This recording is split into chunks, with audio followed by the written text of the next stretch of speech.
वरुथिनी एकादशी महात्मा, इसके सुनने के बाद से आपके सारे कष्ट दूर हो जाएंगे।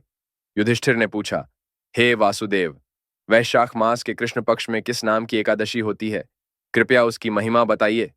भगवान श्री कृष्ण बोले, राजन, वैशाख गुजरात महाराष्ट्र के अनुसार चैत्र कृष्ण पक्ष की एकादशी वरुथिनी के नाम से प्रसिद्ध है।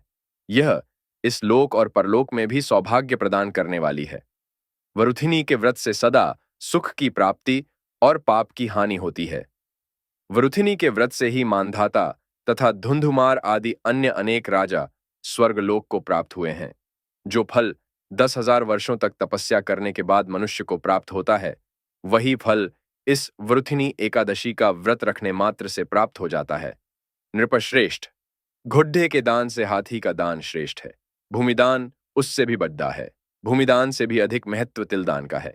तिलदान से बढ़कर स्वर्णदान और स्वर्णदान से बढ़कर अन्नदान है, क्योंकि देवता, पितर तथा मनुष्यों को अन्न से ही तृप्ति होती है। विद्वान पुरुषों ने कन्यादान को भी इस दान के ही समान बताया है।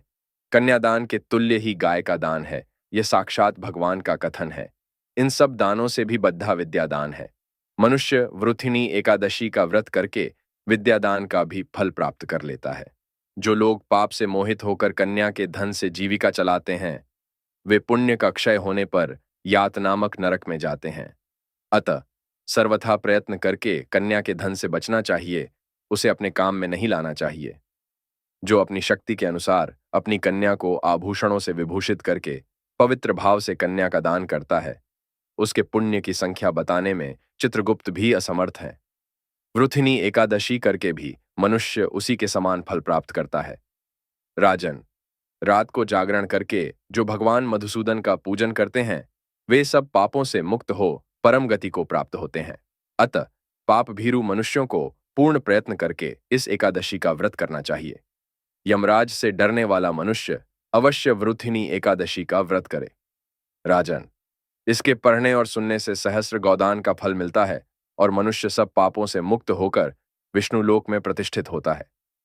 व्रत खोलने की विधि: द्वादशी को सेवा पूजा की जगह पर बैठकर भुने हुए 7 चनों के 14 टुकड़े करके अपने सिर के पीछे फेंकना चाहिए। मेरे 7 जन्मों के शारीरिक, वाचिक और मानसिक पाप नष्ट हुए, यह भावना करके 7 अंजलि जल पीना और चने के 7 दाने खाकर व्रत खोलना चाहिए।